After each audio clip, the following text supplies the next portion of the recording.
دا یو خور سوال کړی دی چې یوې ښځې ته پته ولګي چې زما دا خاوند د نورو زنانو سره غلطې رابطې ساتي، نو څه به کوي دا ښځه؟ الجواب، دا بعض مسلې چې کومې داسې د کور دا مسلې او د ښځې خاوند او د طلاق مسلې دا له ښه واضح چې کله مخامخ خبره وشي، دا کور کې ثاني مسله واضح شي. دلته موږ صرف نصیحت کولی شو او طریقه بیانولی شو بس. نو دلته دا خبره یاده ساتئ، هر هغه خور ته زموږ دا نصیحت دی چې داسې ټیم کې به یو څو خبرې معلومې، دا خاوند چې د پردو زنانو سره په رابطه کې دی، نو یو به دا خبره معلومې چې د د خپل رب سره رابطه څنګه ده،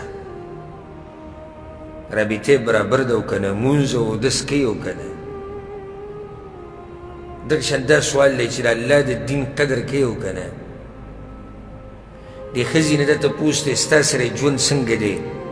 رابطه څنګه ده، تا سره اخلاق ښه دي که نه، معاملات یې ښه دي او که نه، د بچو خیال ساتي او که نه، د بچو تپوس کوي او که نه، د خپل کور والا سره معاملات څنګه دي، ستاسو د کور والا سره معاملات څنګه دي. که چېرته جواب د دې خور دی چې په دې هر څه کې ښه دی، مونځ اودس هم کوي، زموږ خیال هم ساتي، زموږ د خاندان هم خیال ساتي، د بچو هم خیال ساتي،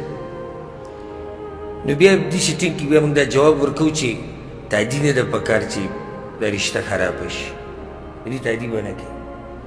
یا په ارام سره دا خبره حل کول پکار دي، ځکه چې دا سړی ښه سړی دی خو دا پکې کمی دی او کوشش کول غواړي چې دا کمی پوره شي. نو دې ټیم کې دته نصیحت، دا ښځه دی ورته پخپله نصیحت کوي او د حرامو نه یری، د حرامو هغه نتیجه ورته بیانوي چې ته دا کوم کار کې دا غلط دی، یا که پخپله ورته نشي ویلی د یو عالم تقریر دی ورته ولګوي، یو عالم میسیج دی ورته ولګوي، یو کتاب دی ولا واخلي وردي کي ولا، یا چې کوم مشران دي د هغوی په خوله دی ورته نصیحت وکړي، څه داسې طریقه دې وکړي. او بله غټه مسله دلته اکثر چې دا خاوند د بلې ښځې سره رابطه جوړه کړي، نو دا د خپله ښځه کې هغه طاقت نه وي چې دا خاوند خپل طرف ته راکاږي کړي. نو داسې ټیم کې د زنانه له دا هم پکار دي چې دا خاوند خپل طرف ته راکاږي کړي، کوشش دې وکړي ځان دې سنبالوي، ځان دې ورته تیاروي، نرم اخلاق، نرم خوی، نو هغه به بلې ښځې ته بیا بلې ښځې ته به هغه بیا نه ګوري. نو چې خپله ښځه بد اخلاقه او بد سیرته او بد کرداره او په بد حل او ځان نه سنبالي او د ښایسته جنۍ ویني، هغه وایي دا زه په څه بلا وړېدم، زه په هسې کار کې شوی، نو بیا دې د پردو جنکو سره رابطې جوړوي. او که چېرته جواب دي شي